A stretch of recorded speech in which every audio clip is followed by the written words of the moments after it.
कमळे you Gangasagar तलाव ना? मला माहित आहे रायगडावरचा एक महत्वाचा भाग आहे आणि शिवाजी महाराजांच्या राज्याभिषेकाला याच तलावातलं पाणी वापरलेलं.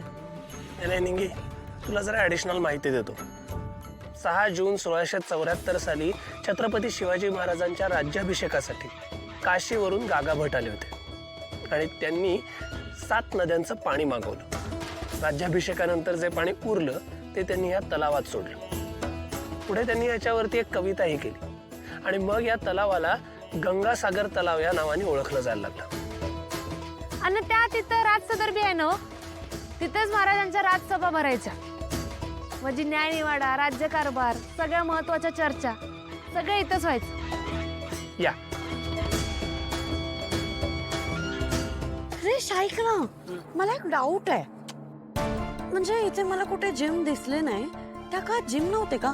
आता आपल्या इथं तर युजली सगळ्या सोसायटीमध्ये जिम्स असतातच आणि महाराजांचे मावळे इतके फिट होते, वर्कआउट कुठे करायचे?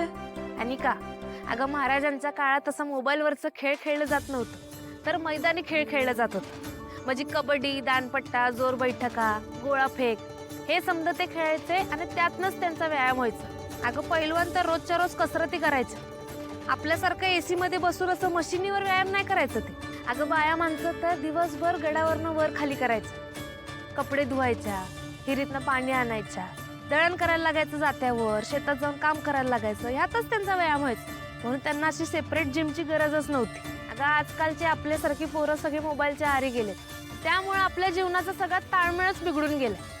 आणि म्हणूनच मी आणि ऋषी सरांनी ठरवलं इथं यायच्या आधी आपण इथं आल्यावरती श्रमदान करायचं. तू म्हणतेस ते बरोबर आहे, पण आधी तिकडे स्वच्छ आणि चांगलं आहे सगळं. अरे होय की, स्वच्छ चांगलं आहे, पण अजून स्वच्छ चांगलं सुंदर कसं करू शकतो ह्याचा प्रयत्न करायला पाहिजे की नाही आपण? होय. थांब मी सांगतो. आज आपण इथं वृक्षारोपण करणार आहे. त्यासाठी जी काही परवानगी लागते ती आधीच ऋषी सरांनी घेतली. त्यामुळे चला वृक्षारोपण करूया. चला.